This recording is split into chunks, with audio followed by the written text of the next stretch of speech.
Salut tout le monde, c'est Alex, j'espère que vous allez bien et aujourd'hui on se retrouve dans une nouvelle vidéo. Et oui, ça fait longtemps, je sais que j'ai pas fait de vidéo face cam, je m'en excuse mais on va reprendre petit à petit, vous me connaissez. Aujourd'hui, on va parler de quelque chose que je garde pour moi depuis très longtemps. Je dirais depuis la sortie du film McLintock Story.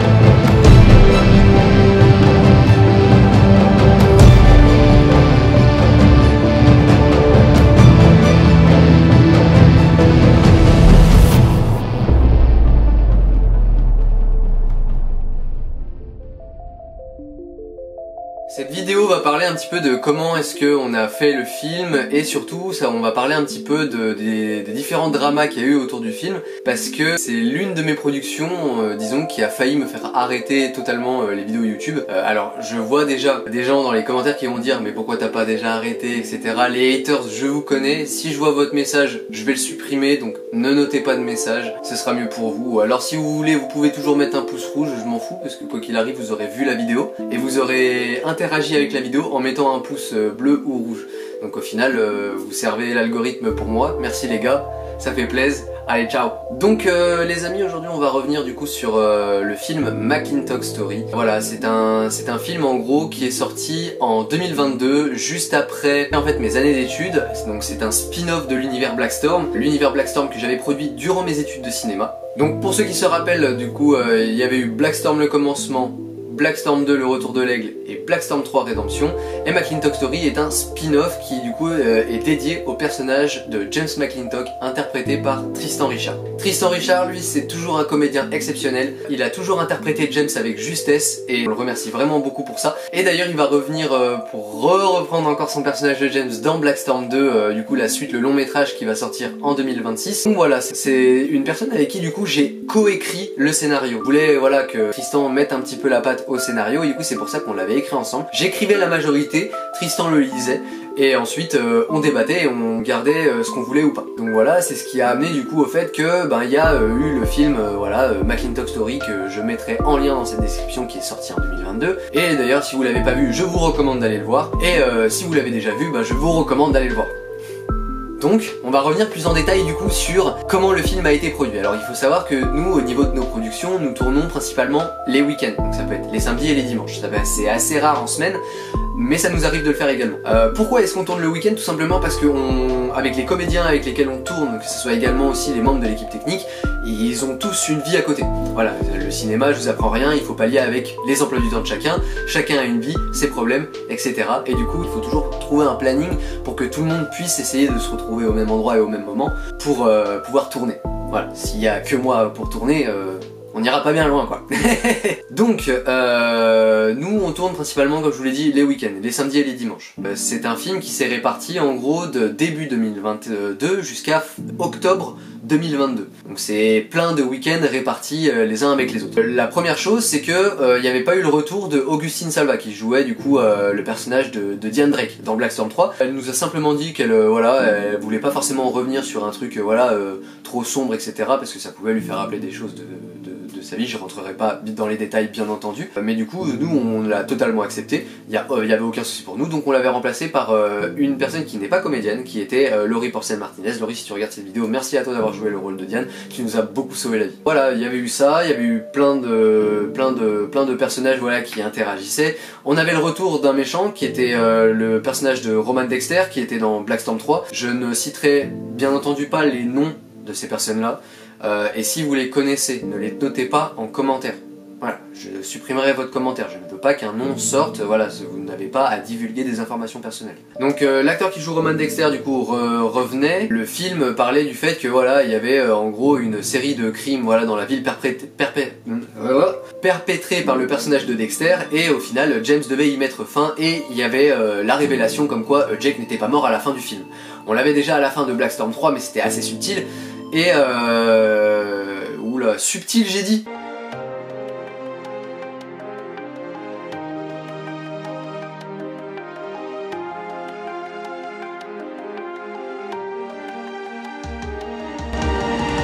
Et du coup, dans McLintock Story, on avait vraiment le face reveal du fait que c'était bien moi qui étais présent à la fin du film, en Black Storm une nouvelle fois, avec un nouveau costume. Donc voilà, c'était un peu le principe, voilà, de mettre en avant ces choses-là pour le film McLintock Story. Je trouvais ça intéressant, voilà, d'explorer un peu plus l'univers Black Storm avec un spin-off. Et certes, bon, quand on regarde un petit peu les vues, certes, McLintock Story a un peu moins bien marché, mais il faut dire aussi que le résultat du film équivaut à beaucoup de galères qu'on a eues et beaucoup de choses qui sont très compliquées. Et là, je pense qu'on va vraiment rentrer dans le vif du sujet.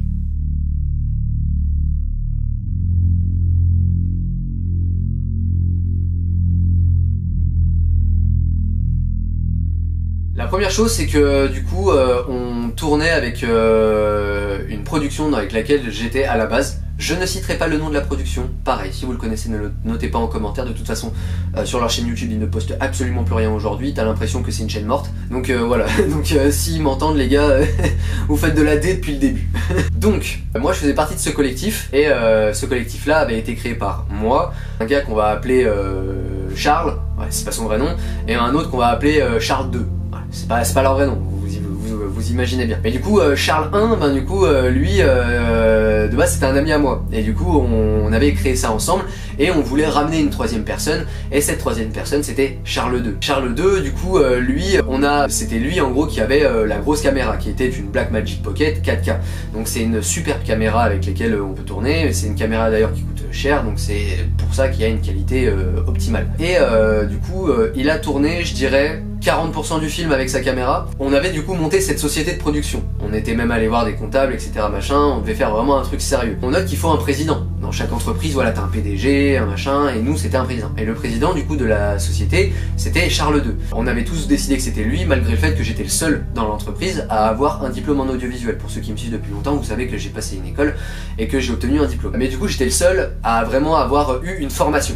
Disons voilà, pour réaliser des vidéos, monter des vidéos, etc., etc. Après je sais que tout le monde peut se former en autodidacte, mais vraiment pour ceux qui veulent se former en autodidacte, je vous recommande vraiment de faire des formations. Que ce soit des formations d'un mois, il y a des stages qui existent, voilà, il y a des formations sur 1 à 2 ans qui existent, voire 3 ans. Certes, ce sont des choses qui sont payantes, mais pour ceux qui veulent vraiment se former à leur métier, je vous recommande vraiment de faire une école. Charles II, on le nomme président, etc.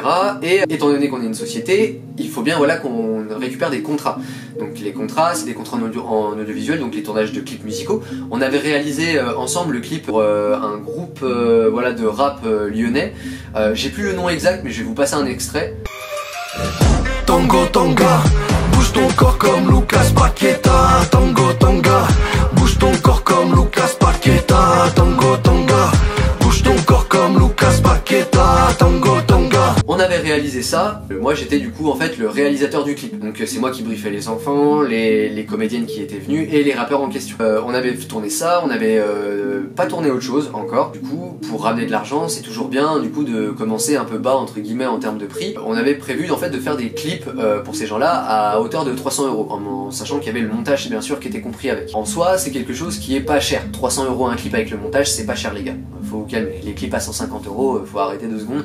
Vous allez pas avoir de la qualité optimale. Mes associés voulaient du coup faire des clips à 150 € avec montage compris. Et du coup, c'est là que je leur disais, mais les gars, faut quand même penser au rendement de l'entreprise. L'entreprise, comme vous savez, tous les mois, l'entreprise coûte quelque chose. Parce qu'il y a des frais que voilà, vous devez engendrer, que ce soit les transports, l'essence, que ce soit la location de matériel s'il y a besoin, etc., etc.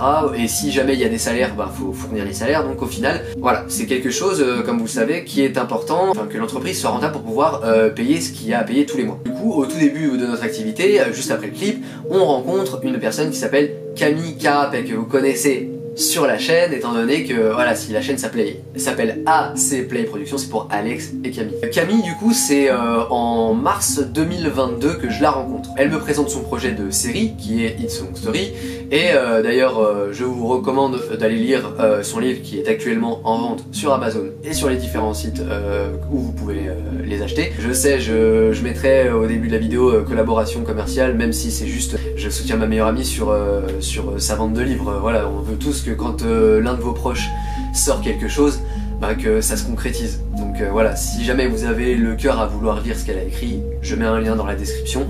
Je ne force personne à faire quoi que ce soit, mais si vous le faites, ça sera toujours incroyable. Et je tiens à vous remercier. Donc je rencontre Camille en mars 2022 et elle me présente son projet de série et elle veut tourner un pilote. Un pilote, pour ceux qui ne le savent pas, c'est entre guillemets le premier épisode de la série. Généralement, le pilote, c'est ce qui est censé montrer tout le potentiel que peut avoir la série en question. Si le pilote est réussi, techniquement, le reste de la série le sera également. Elle nous présente du coup son projet de série, qu'on accepte, elle est prête à mettre, je crois que c'était 25 000 € avec sa maman, pour pouvoir réaliser ça. C'était une somme importante qu'elles avaient réussi à avoir avec des subventions, etc. machin. Donc voilà, dans le cinéma, vous savez que ça se marche avec des subventions, des gens vous financent, etc. etc. Donc voilà, et elle voulait du coup qu'on produise ça. Le premier drama qui arrive, c'est que dès que ça a commencé à parler d'argent, ça a commencé à bégayer. Vous savez comment ça se passe. Moi, je suis quelqu'un, je fais pas ça pour l'argent. Clairement, sinon je ferais des vidéos tous les jours à faire des théories de merde sur les films Marvel comme peuvent faire certains de mes collègues youtubeurs. Et mes deux associés, quand ils ont vu qu'il y avait du coup une certaine somme d'argent à allouer pour faire ce projet, ils sont plus sentis pissés. Ils se sont dit putain, on va pouvoir s'acheter un PC, on va pouvoir s'acheter 2 PC, on va pouvoir s'acheter une caméra, on va pouvoir s'acheter massin. Et au final, tout ce qu'ils commençaient à mettre sur leur liste allait coûter au total 20 000 €. Et là d'un coup vous vous dites mais du coup l'argent pour l'épisode il va... Enfin c'est pas pour acheter le matériel de l'entreprise, c'est pour payer l'équipe technique, les gens et tout, mais ils comptaient produire ça avec 5 000 balles. Alors que normalement il y avait 25 000 qui étaient alloués. Moi j'ai pas envie d'être dans ces bails là les gars. Vous savez, ouais, j'ai pas envie d'être dans des conneries, voilà, où ça y est, ça commence à piquer de la thune ici et là. Quand j'entends ça, moi je suis quelqu'un d'honnête, donc je vais en parler à Camille. Je lui dis ce que mes associés comptaient faire, elle le prend extrêmement mal, évidemment. Du jour au lendemain, du coup, elle va les voir, elle les appelle, elle les confronte, etc. machin, et ça part en couille. Du coup, Camille, veut plus du tout le faire avec nous, tout ça, elle est même dégoûtée du truc, elle se met à parler à plus personne, même moi, alors qu'on avait décidé de faire ce projet de chaîne YouTube ensemble. C'est là que on arrive à la moitié, entre guillemets, du film McLintock Story, où c'était Charles II qui faisait le cadrage. À ce moment-là, l'entreprise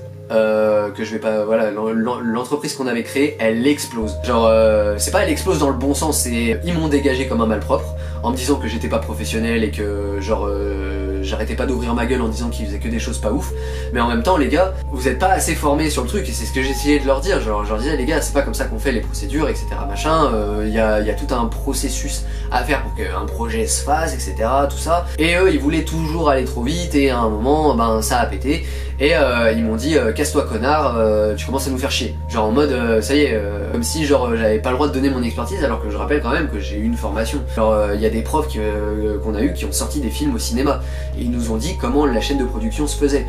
Donc à un moment, s'ils sont pas capables de l'entendre, moi j'y peux rien. Donc je suis parti. Et étonnamment ils m'ont dit t'es quand même parti sans rancune et rien. Mais à un moment les gars vous voulez que je dise quoi? On me chie dessus à la gueule, bah écoutez, bonne continuation, moi je m'en vais les gars, c'est bon. Suite de ça, Charles II refuse de me passer les rushs de McLintock Story. Donc moi qui commençais à monter le film parce que j'avais le début de la première journée, j'avais pas les 4 autres journées derrière. J'étais là, oh à un moment gars il faut que tu me files les rushs que t'as tournés. C'est quand même mon film à moi, c'est pas tes rushs, c'est mes rushs. Et c'est ce que j'ai essayé de lui faire comprendre.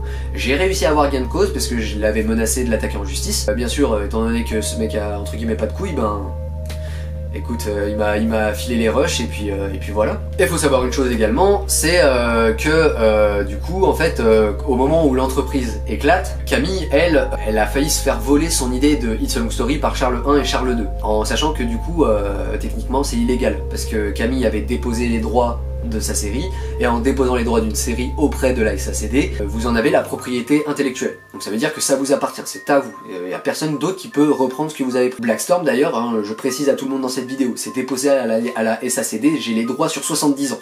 Vous pouvez rien faire. Moi qui tenais à faire cette vidéo, Camille tenait énormément à vous parler également. Pour vous c'est un cut, pour moi c'est dans quelques heures. Je vais du coup interviewer Camille pour lui poser des questions sur comment elle a vécu tout ça. Et du coup, c'est maintenant. Camille, salut à toi.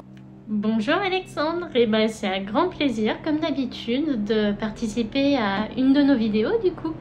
Yes, du coup, on va revenir du coup, comme tu le sais, sur voilà, le travail qu'il y a eu derrière avec le story. C'était enchaîné derrière. Donc c'est eux que tu as eu en premier pour voilà, parler un petit peu du pilote que tu voulais faire pour ta série qui s'appelle It's a Long Story. Exactement. Alors au tout début, il faut savoir que, au moment où It's a Long Story est né, où j'avais écrit l'épisode pilote, littéralement, j'ai envoyé un message sur les réseaux, étant donné que j'étais encore à mes débuts. Et là-dessus, Charles 1 m'a envoyé un mail. Je n'ai pas répondu tout de suite, donc du coup, il m'a appelé. Et nous avons discuté lors de cet entretien téléphonique. Et à la fin, il m'a indiqué qu'un de leurs réalisateurs prendrait contact avec moi. C'est là d'ailleurs que tu es rentré dans la boucle. Et du coup, j'aimerais que tu dises un petit peu quel était le budget que toi tu avais engagé à la base. Alors à la base, le budget était de 10 000 € concrètement. Et il y a eu une augmentation qui a été préconisée du coup par Charles II, qui était de 15 000 €, donc du coup ça nous a un total de 25 000. Enfin, le budget a été mis à jour à 25 000 €. Charles II, il commençait à devenir bizarre, et c'est à ce moment-là que je t'ai prévenu de ce qu'il pouvait faire avec l'argent. Et du coup, toi, qu'est-ce que tu te rappelles de ce moment-là quand tu l'avais vécu? Alors, qu'est-ce que je me rappelle de ce moment-là? Concrètement, je me rappelle le contexte où c'était pour l'élection. Parce que bon, un sondage sur Instagram, rien. Bonjour le professionnalisme, de Charles II, du coup. Et on s'était contactés, du coup, tous les deux, en se disant, on commençait à sentir le roussi, clairement, que c'était pas net, leur histoire. Et c'est là que tu m'as parlé du fait que, en gros, plus de 80% du budget qui devait être alloué au pilote allait servir à l'achat de matériel de bureautique tel qu'une photocopieuse, une table de mixage, des ordinateurs. Table de mixage, j'entends, je pense DJ plus que table de mixage pour le montage, quoi. Je l'ai vraiment ressenti comme un coup de poignard dans le cœur parce que il disait avoir les mêmes valeurs que toi ou que moi-même, et à cette époque-là je vivais une épreuve, dirons-nous, assez compliquée, très compliquée, qui arrive au cours d'une vie, clairement, qu'on vit tous un jour. Moi, dans ces cas-là, j'ai préféré pratiquer la politique de la terre brûlée, c'est-à-dire rompre tout contact pour me recentrer ensuite sur moi-même. Bon, c'était pas la meilleure des manières, mais voilà, quoi, on a tous notre manière de réagir, j'ai envie de dire. Je sais que toi, tu as eu d'autres déboires, par exemple. Là, on va parler maintenant de l'acteur qui jouait Roman Dexter à la base. Oh là. Parce que du coup, après, voilà, pendant qu'on était brouillés tous les deux, il y a un moment où tu as tourné en fait un teaser pour proposer ta série à différentes structures. Toi, du coup, la première fois que tu l'as vu, qu'est-ce que tu en avais pensé? Alors, j'en avais pas pensé grand-chose. Je m'étais dit, bon, voilà un comédien parmi tant d'autres. Et c'est vraiment lors du tournage du teaser qu'il a révélé sa vraie nature, littéralement. Et ça a été tout un sketch. Tu m'étonnes. Et du coup, est-ce que tu peux nous décrire un peu l'ambiance qu'il y avait sur le tournage avec lui pour le teaser que tu avais tourné? Alors, l'ambiance quand il était sur le plateau était très tendue.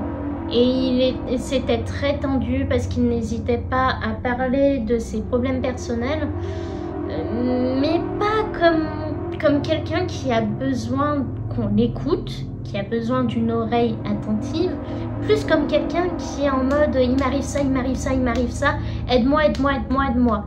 Tu vois un peu le truc en mode vraiment et on est obligé de l'aider.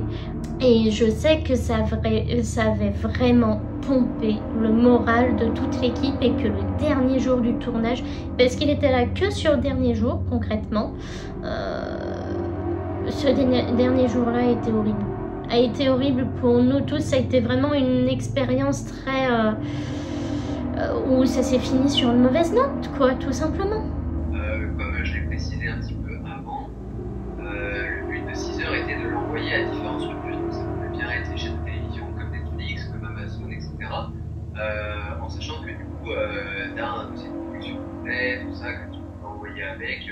teaser servait voilà, de monture visuelle. Exactement. Toi, tu m'as du coup précisé en off, et même l'acteur qui jouait Roman Dexter à l'époque l'avait partagé sur ses réseaux, comme quoi il avait rendez-vous chez Netflix en disant qu'il avait signé, je crois ça, et du coup c'est ça qui a créé un gros drama derrière.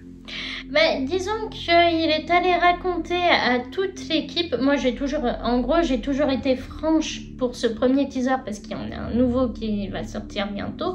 Mais ce n'est pas celui dont on parle là.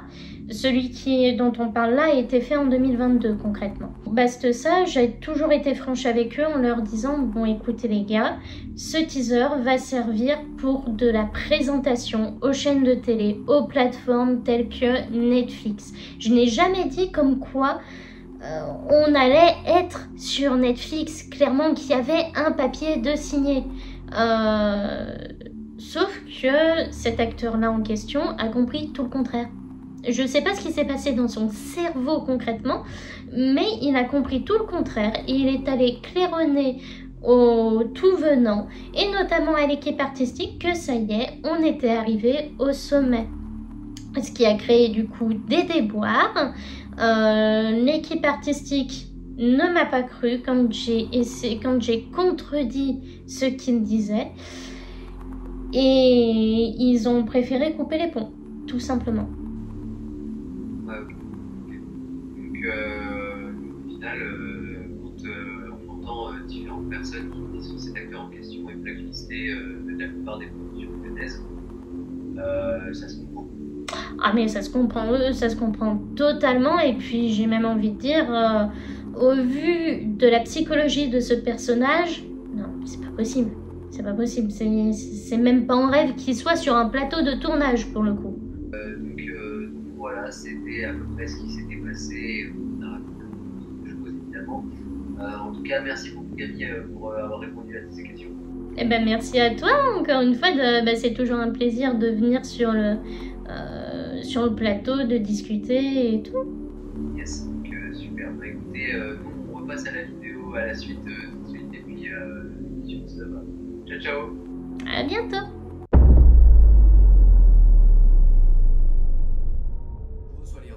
Je monte les parties de Macintosh Story. Ce mec là, du coup, je n'ai eu plus jamais aucun lien avec lui. Pareil pour Charles 1. Et d'ailleurs, quand on tourne Macintosh Story, j'apprends que l'un des personnes que Charles 1 a ramené sur le film a fait de la prison. Et en plus, je l'apprends de la bouche de Tristan Richard. Je suis là, à un moment, les gars, putain, faut arrêter 2 secondes quoi. Donc ça, je l'apprends qu'à la fin du film évidemment.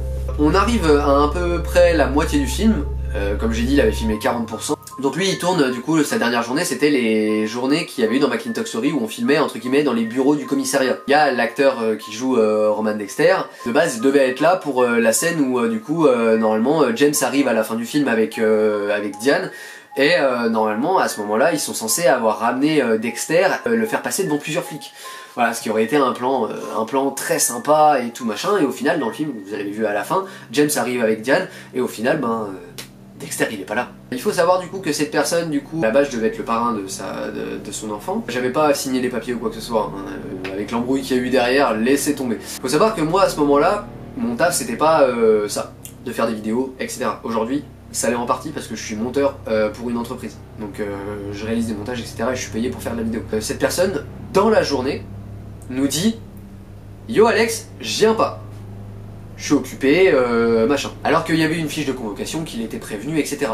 Mais cette personne-là, c'est très très commun avec elle. C'est ce qui est extrêmement énervant d'ailleurs avec cette personne. C'est que quand elle arrive sur le tournage, cette personne, donc l'acteur qui joue Roman Dexter, n'apprend pas son texte. Il l'apprend 1 minute avant de tourner. Tu lui demandes de pas faire un truc, il va le faire. Donc là en fait dans une des séquences à un moment on avait un Colt revolver collection qui faisait un peu western, vous savez avec le barillet et tout. Il faut savoir que cette arme de collection est à mon père. Donc voilà, et je lui dis de pas la jeter par terre parce que voilà c'est une arme de collection, on la jette pas par terre, tu vois, au moins respecte. Et cette personne la jette par terre en pleine scène. Donc évidemment moi je commence aussi à m'énerver aussi parce que déjà qu'il apprend pas son texte et en plus il jette une arme de collection à 2000 € par terre, tu fais quoi frère? Arrête! Et du coup voilà, donc déjà ça commence à s'embrouiller un petit peu, et c'était ces dernières scènes aussi. Mais déjà on va revenir du coup à ce que je disais, du coup où on était dans les scènes dans le commissariat, et cette personne du coup me dit qu'il vient pas. Du coup ben, je suis obligé de réécrire la scène sur le moment, et Charles II, avec qui on tournait déjà plus.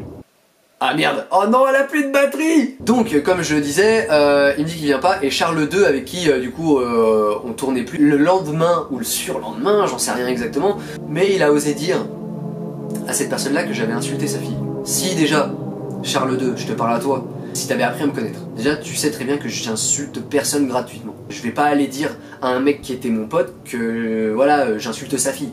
Ça n'a... C'est stupide comme truc. Genre moi je ferais jamais un truc pareil. Et il ose dire ça à cette personne. Donc moi à côté j'avais un autre travail. J'avais mon CDI qui était dans l'entreprise Weldom à Bourg-en-Bresse. Et du coup moi je travaille le matin. En plus c'était une journée où on commençait à 7h. Et à 7h à Weldom on fait de la mise en rayon parce que il y avait les arrivages, voilà, des livraisons. Donc on mettait en rayon juste avant que le magasin il ouvre. Comme ça ça permettait voilà que déjà les produits soient dans les rayons pour faire le réassort. Donc on fait ça le matin, etc. tout ça. Et j'ai l'acteur de Roman Dexter qui m'appelle et qui commence à m'insulter au téléphone de tous les noms en me disant ouais t'as insulté ma fille, t'es qu'un gros fils de pute, machin, etc. Moi je lui dis mais gars, j'ai jamais dit ça déjà d'une part, et tu crois une personne que t'as rencontrée qu'une fois dans ta vie.